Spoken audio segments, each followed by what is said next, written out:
the Supreme Council for Islamic Affairs in Nigeria has accused the United States government of plotting to destabilize Nigeria over claims of targeted and state-supervised killings of Christians. The Secretary General of the Council, Professor Ishaq Oloyede, spoke to newsmen in Abuja after a meeting with all the Muslim associations in the country, saying that the allegations by the United States President Donald Trump cannot be proved with any empirical data available. Professor Oloyede says that Muslims as well as Christians have been targeted by bandits, terrorists, and criminal elements, which can be verified by multiple international sources, including pro-human rights watchdog Amnesty International. He says that Nigeria's Muslim community will reject any attempt to destabilize the country through covert, military, and false means. Brothers, my sisters in Islam, distinguished members of the press, let me greet you by saying Assalamu alaikum wa rahmatullahi wa barakatuh.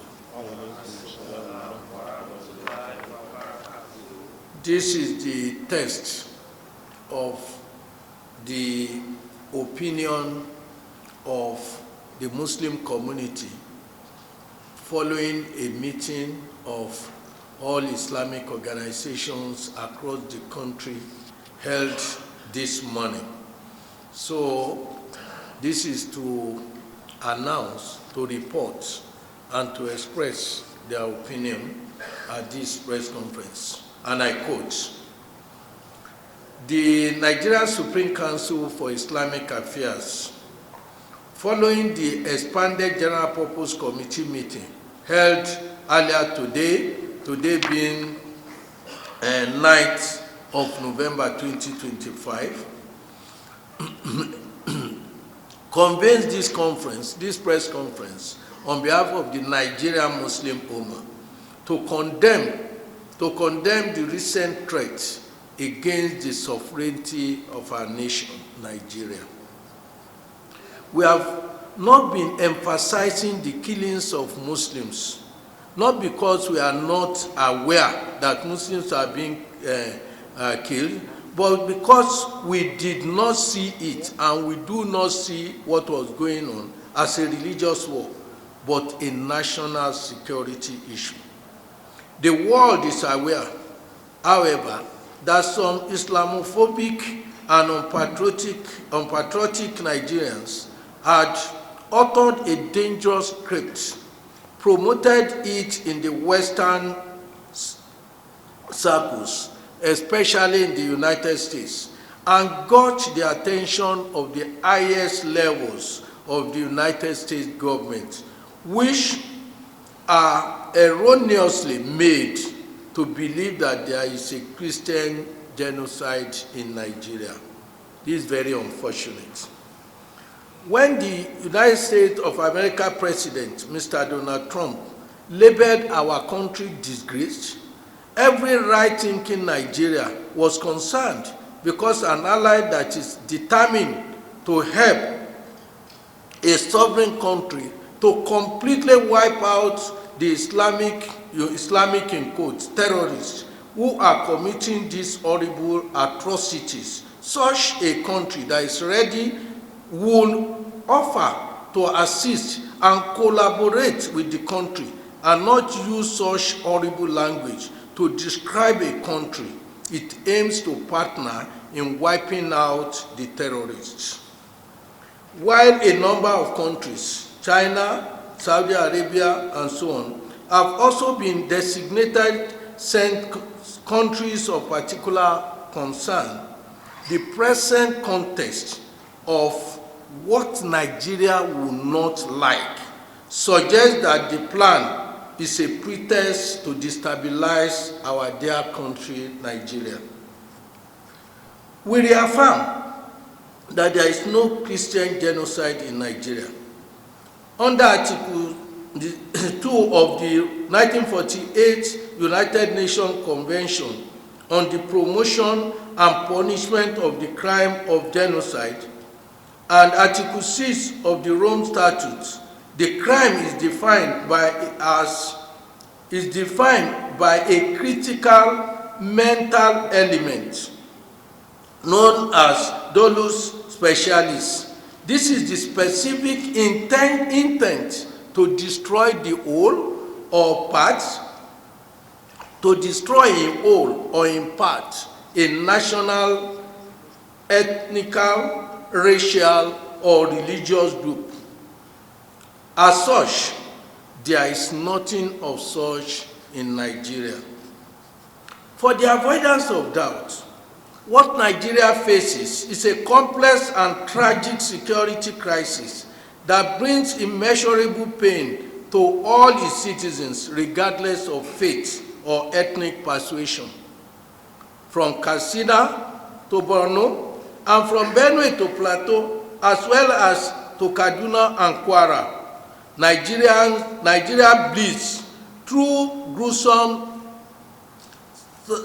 savagery against Muslims and Christians, imams and priests.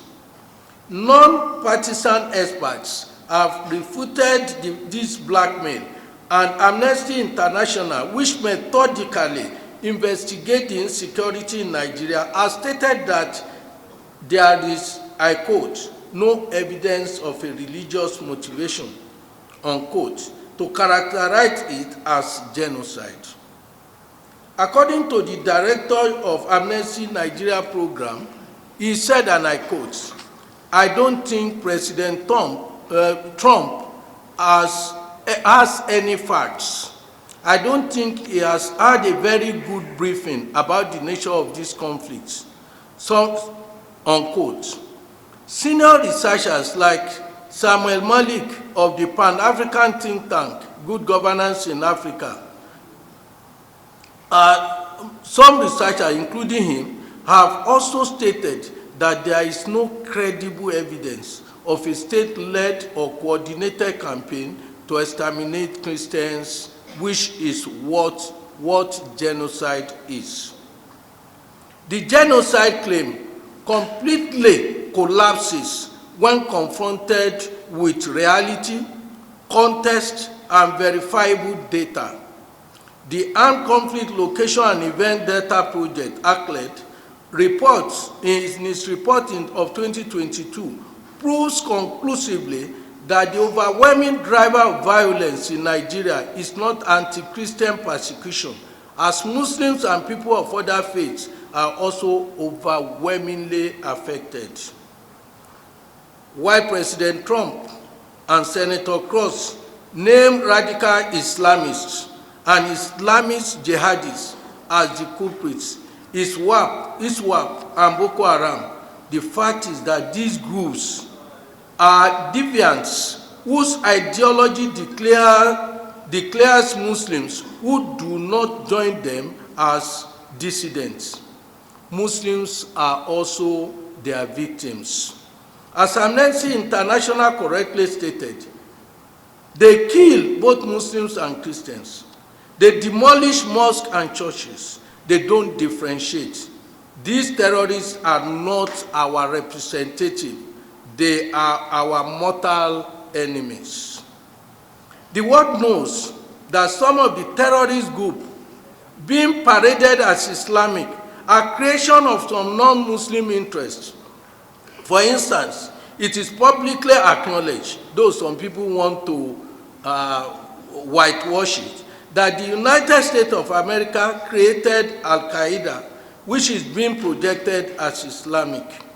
Also, recently, a U.S. Congressman, Perry, testified that the United States Agency for International Development was financing the activities of Boko Haram and other terrorist groups in Nigeria and elsewhere.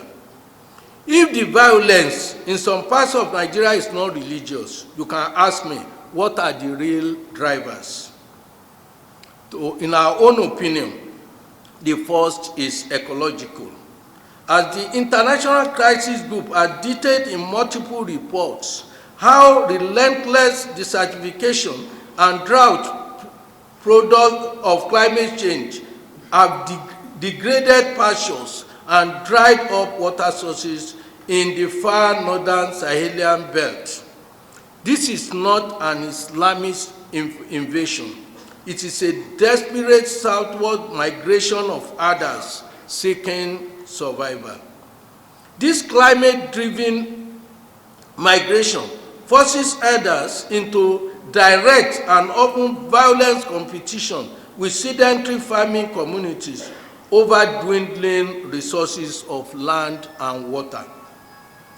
Historic grazing reserves have been lost to expanding settlements, and traditional conflict resolution mechanisms have eroded. This is the flashpoint for the farmer-herder crisis in Plateau, Benue, and other Middle Belt states in northern Nigeria. The second driver is criminality, pure criminality. In the northwest, northeast, southeast, and some parts of the southwest, banditry is fueled by the overlapping factors of poverty, mass youth unemployment, drug abuse, porous borders, and the proliferation of small arms and light weapons. Crucially, as researchers have noted, it is also driven by illicit artisanal mining of solid minerals. Criminal syndicates and bandits sack villages and displace population, creating an ungoverned space for their illegal mining operations.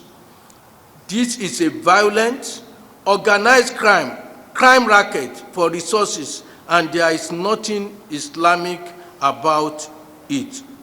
In Zamfara, Katsina, Sokoto, Aziz, Muslims have lost more than thousands of souls to the same bandits who answer to crime, not tribe or faith. The United States Department itself, in the 2022 report on international religious freedom, stated that, and I quote, banditry and other criminality, not animosity between particular religious groups, were the primary drivers, unquote, of intercommunal violence. This is not a religious war. Then, we cannot gloss over perennial over the years of failure of governance, which has enabled violence in Nigeria. Studies have revealed how endemic corruption, lack of accountability for human rights, and failure to provide basic security for citizens over the years have created a vacuum for impunity. When the state fails to protect anyone, criminals and militias thrive. This is a massive state failure that has been on with us for some time. As some have called it, it is not a state-sponsored genocide. Who benefits from the lie? Who benefits from the lie? A pen. There are foreign instigators, especially some American politicians, who seek to energize their domestic evangelical base. We name Senator Cross, who falsely claimed that Nigeria is facilitating the mass murder of Christians. We name Congressman Moore, who pushes widely on verified claim of 500,000 or 100,000 Christians murdered. Their concern is not for Nigerians. Their concern is about votes in Texas and West Virginia. These foreign actors are aided and abetted by domestic instigators who have a clear political, economic, not religious agenda. We must identify a separatist group like Biafra Republic government in exile. Regulatory filings in Washington, D.C. have shown that these individuals are outspending the Nigerian government on lobbyists. Now, what is their core message, if I may ask? The filings have showed that they are focused on raising the issue of Christian killing on Capitol Hill. This is a political separatist group weaponizing a religious identity to achieve its goals, their goal, which is the balkanization and fragmentation of Nigeria. These lobbyists, who receive millions of dollars, flood Washington with doctored videos and fake statistics. They quote, and I quote, 52,000 Christians killed since 2009. A number, a figure, even Open Doors refuses to endorse.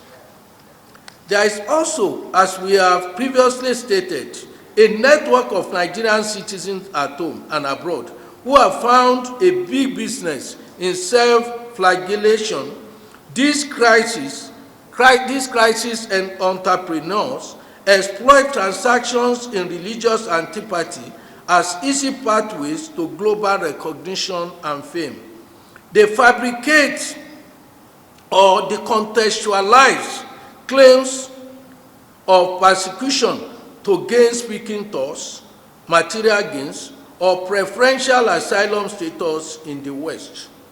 The media is awash with evidence of some religious leaders and elites who originated the first claim for non-religious purposes. Some of them ignite and pretend to, at the same time, extinguish fire.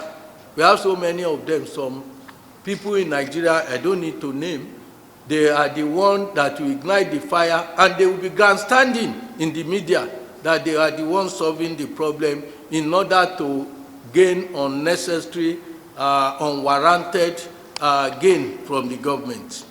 We condemn these individuals engaging in falsehood and acts that verge on treason.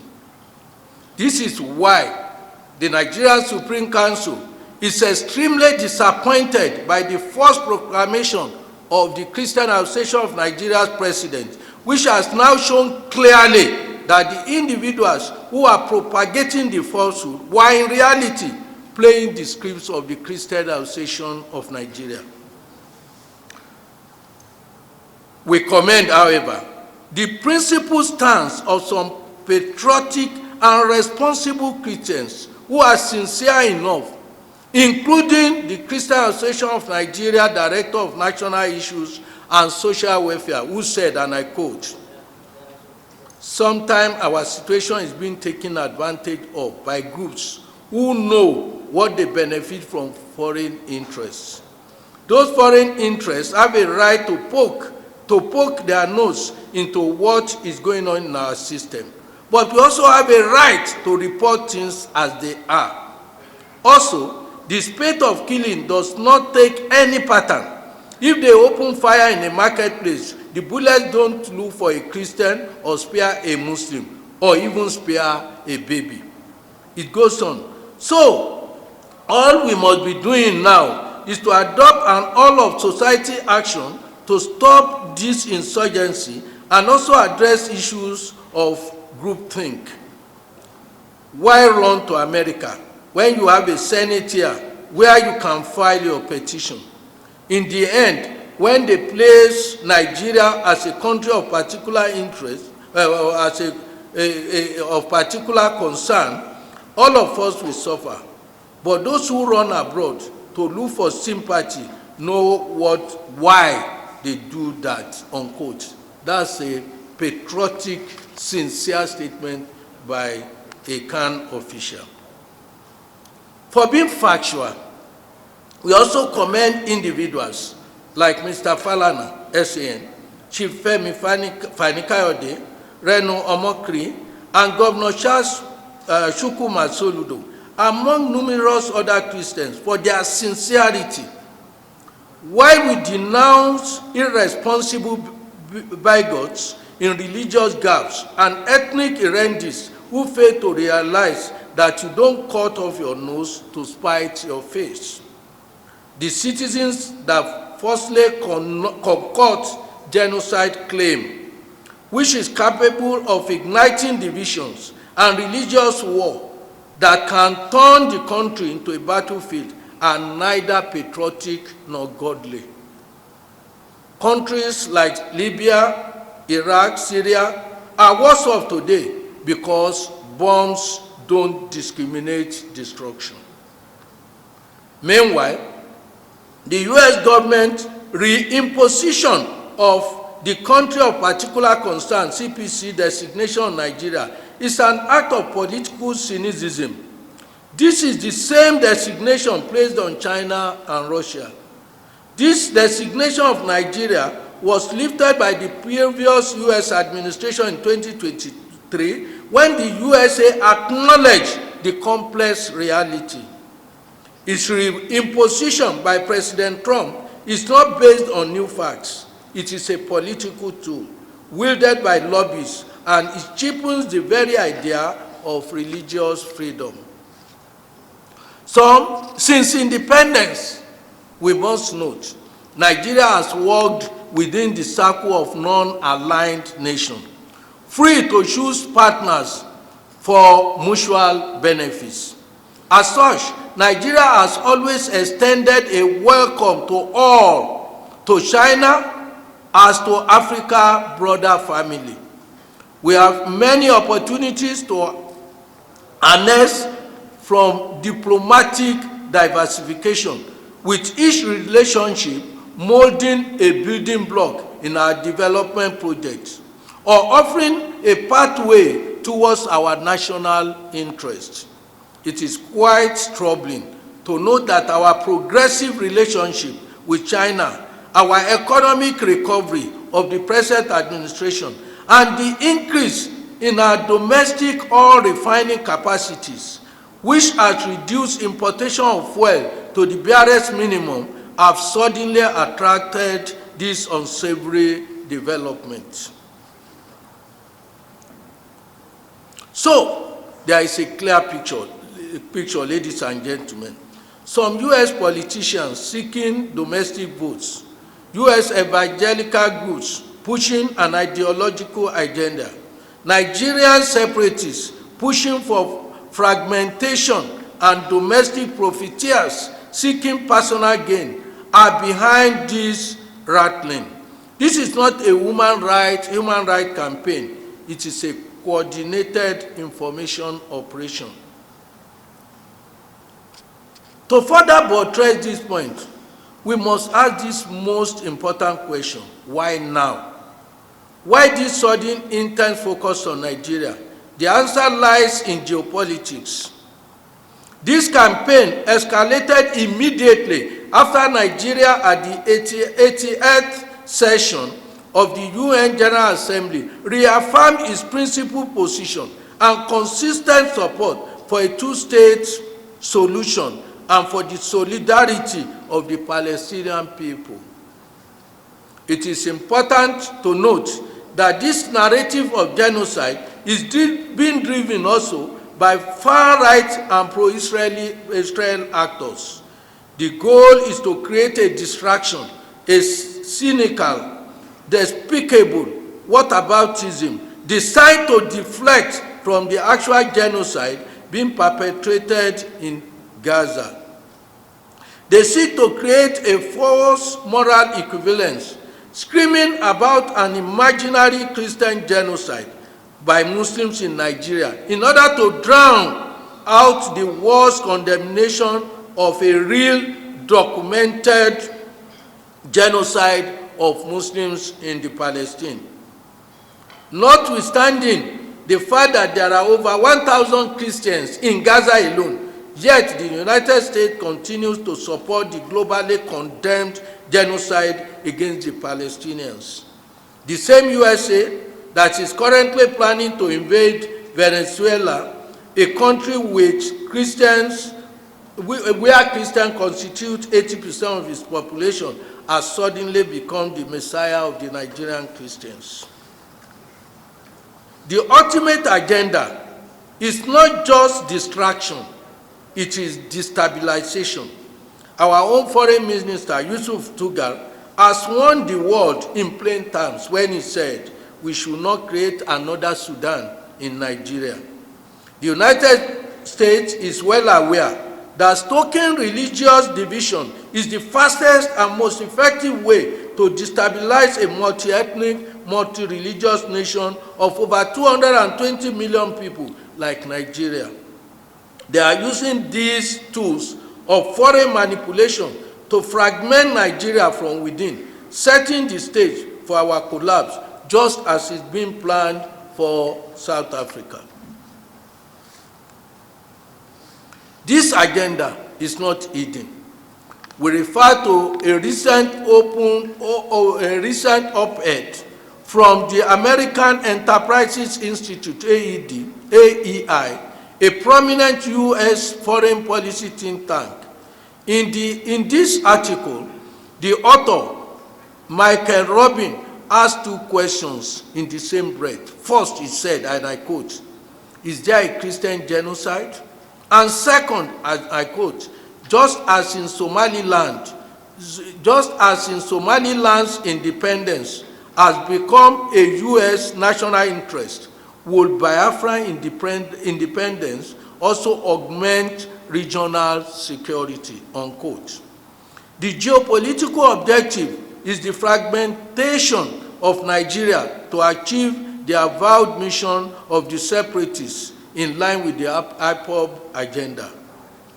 While the Nigerian Supreme Council for Islamic Affairs stands for and promotes equity and fairness, let nobody, either in Nigeria or anywhere, be under illusion that Muslims will allow themselves to be further decimated and further underrepresented through a subterfuge aimed at further increasing the Christian representation in federal government appointment from the publicly acknowledged 62% or heads of armed and security forces already predominantly Christian, and where Islamophobic policies such as recently enacted by the National Insurance Commission, NICOM, will be the norm. We will not sit down and allow that to happen. We turn, however, to our genuine Christian brothers and sisters. We tell them, you are not our enemies. You are our compatriots, colleagues, and neighbors. We are both Muslims and Christians, victims of a perennial failed security architecture and a brutal criminal insurgency that targets us all. We have never denied our collective pain. Do not let foreign political gladiators or domestic separatists use our real pain to destroy our shared home. We are both, as President Bola Ahmed Tinubu has rightly said, committed to a Nigeria where, and I quote him, religious freedom and tolerance are the, as I quote, core tenets of our collective identity, unquote. We as Muslims stand with you, Christians, against all violence, against all criminality, and against all terror. We affirm that in Nigeria, there is no Christian genocide. There is no Muslim genocide. There is no religious intolerance in Nigeria. The Nigerian tragedy is that of poverty, climate change, bad governance over time, and armed criminals who kill indiscriminately, while a section of the world seeks to exploit the situation for geopolitical profit. We call on the international community and the press gathered here to reject this false, dangerous, and destabilizing narrative. We call on the Nigerian government to redouble its efforts to protect all its citizens, regardless of faith, destroy the bandits and terrorists, expose and hold the domestic instigators of this divisive lie accountable, and shame the foreign lobbyists against Nigeria. We commend the resolve of the government to, with dignity and honor, engage the USA and the rest of the international community on how to eliminate terrorism and banditry in Nigeria, and indeed in the whole sub-region. We urge President Trump of United States of America to retract branding Nigeria as a disgraced country. We are not disgraced. And rather assist Nigeria with credible intelligence, critical logistics, and human capacity development to enable the country overcome insecurity in different parts of Nigeria. Genuine assistance requires partnership, not unilateral actions, which might, even if it is not intended, even if inadvertent, fragment the Nigerian nation. And we state to the world in clear time, as members of the Muslim Ummah, as a united Nigerian Muslim Ummah, we will not be defined by this lie, and we will not accept that our country be fragmented by a foreign agenda. As a people of faith, we believe that the truth will prevail and our unity as a nation will endure. Thank you, and may God bless the Federal Republic of Nigeria.